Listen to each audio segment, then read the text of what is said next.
மத்தேயு 9ஆம் அதிகாரம் 1 கிட்டத்தட்ட 8 வரைக்கும் அங்கே படுக்கையில் கிடந்த ஒரு திமிர்வாதக்காரனை அவர் இடத்தில் கொண்டு வந்தார்கள். திமிர்வாதக்காரன் என்றால் பேரலிஸ்ட்.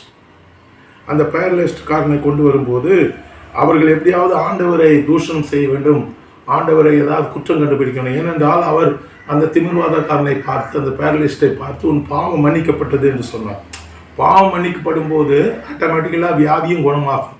சாத்தானை விரட்டும் போது வியாதி குணமாகும். அது ஆண்டவருடைய சில தத்துவங்கள். அந்த தத்துவத்தின்படி அவர் அந்த பாவங்களை மன்னிக்கப்பட்டது என்று சொன்னார். உடனே அவர்கள் பாவத்தை மன்னிக்க இவருக்கு அதிகாரம் கொடுத்தது யார் என்று கேட்கிறார்கள். அப்போது அவர் 6ஆம் அதிகாரத்தில் சொல்லுகிறார், 6ஆம் வசனத்தில், பூமியிலே பாவங்களை மன்னிக்க மனுஷகுமாரனுக்கு அதிகாரம் உண்டு. ஆண்டவருக்கு பூமியின் மேலேயும் வானத்தின் கீழேயும் சகல அதிகாரம் கொடுக்கப்பட்டிருக்கிறது.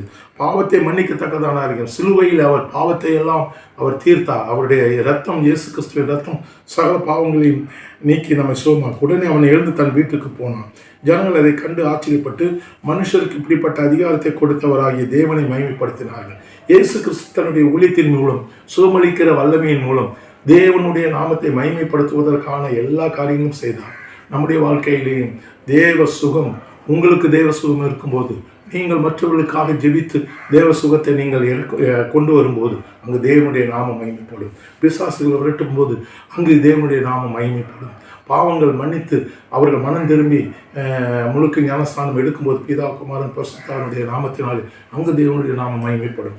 தேவனுடைய சபையில் எல்லோரும் ஒன்று கூடி ஆண்டவரை ஆராதிக்கும் போது பரிசுத்தாவினுடைய அந்த அபிஷேகத்தினால் நிறைந்து ஆராதிக்கும் போது அங்கு தேவனுடைய நாமம் மகிமைப்படும். ஊழியம் செய்யும் போது தேவனுடைய நாமம் மகிமைப்படும். எனக்கு அருமையானவர்களே, இந்த வார்த்தை மிக அருமையான வார்த்தை. அதை மறுபடி படிக்கிறேன். ஜனங்கள் அதை கண்டு ஆச்சரியப்பட்டு மனுஷருக்கு இப்படிப்பட்ட அதிகாரத்தை கொடுத்தவராகிய தேவனை மகிமைப்படுத்தினார்கள். ஆகினாலே பேரலிஸ்ட் அந்த காலத்தில் மிக மோசமான வியாதி. அதுவும் அவன் ஒரு படுக்கையிலே கிடந்தான். நம்முடைய இடத்துல அவர் அந்த படுக்கையிலிருந்து கொண்டு வந்தார்கள். அவரை குணமாக்கினார்.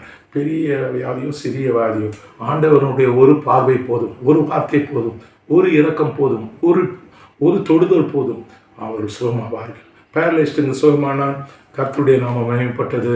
உங்களுடைய வாழ்க்கையிலும் தேவன் மகிமைப்படுவார். நம்முடைய எல்லார் வாழ்க்கையிலும் இயேசு கிறிஸ்துவின் நாமத்தின் மூலமாய் பிதாவாகிய தேவனுடைய நாமம் மகிமைப்படும். பரிசுத்த ஆவியானவர் அதற்கு உதவி செய்வார். God bless you.